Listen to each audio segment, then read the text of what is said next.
5 fêtes, 5 sens. L'ensemble des personnes et des services, des associations qui ont l'habitude de participer, contribuer à l'organisation des fêtes, on s'est vraiment pris au jeu.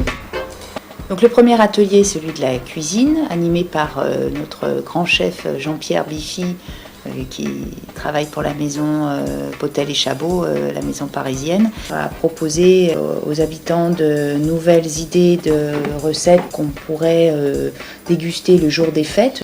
On fait toujours un plat pour quelqu'un, pour quelque chose, pour un événement. Et donc on va se dire, tiens, je pense que ce goût-là va lui aller, je pense que cet étonnement-là va lui aller. Et cet étonnement est vraiment fait partie intégrante de la cuisine. Et va rejoindre un peu tous les sens. On va être étonné par un bruit quelquefois. Aujourd'hui, on fait des arancini, c'est juste des pâtes. Mais ces pâtes, elles sont enfermées dans une coque croustillante. Quand on mange, ça cric. Et ce cric, il résonne dans l'oreille avant de résonner dans la langue et dans le goût. Qu'est-ce qui vous a le plus amusé? Tout, parce que c'est tellement... Une fois qu'on est plongé dedans, on est tellement bien que... Quand on mange, on ne pense qu'au goût. Mais le goût, lui, il va presque arriver à la fin. On voit bien que manger avec les doigts, c'est pas du tout la même chose que manger dans une assiette avec un couteau et une fourchette. Donc le toucher est aussi un élément. Vous avez aimé? Ah oui, la cuisine rapide, justement, là, avec les chefs cuistots qui viennent de Paris. Qui nous ont montré à faire plusieurs plats. On les a découverts, on ne les connaissait pas du tout. À chaque atelier de cuisine, jusqu'à notre fête, on va essayer de les reprogrammer entre nous. Ah, pour pas perdre. Pour pas perdre, et puis pour voir justement comment qu'on fait, comment qu'on se débrouille. C'est pas le jour même qu'il faudra.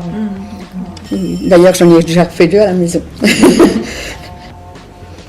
Alors cette année, il n'y aura pas de merguez, il n'y aura pas de trucs comme ça. Si, ça, on va quand même y garder. Ah ouais. Mais en plus, on va essayer de faire des spécialités qui sortent de l'ordinaire. Voilà, qui sortent des brochettes, des merguez. Ah d'accord. Voilà. Pour changer un petit peu. Voilà. Ça sera pas plus cher?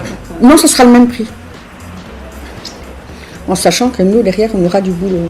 On aura eu en cuisine, en plus, dans ce parcours que l'on fait ensemble, de se faire des plats ensemble où tout le monde pose des questions, tout le monde partage, tout le monde se demande comment faire, et qu'en même temps ça devient excitant de dire on peut faire aussi comme ça, on peut le poêler à la poêle et en faire autre chose.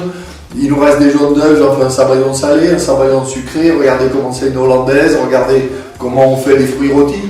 La cuisine offre cette chance de partage et d'échange de culture.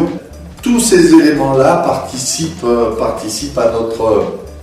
ce qui va s'appeler la création, parce que c'est un mélange d'une multitude de choses.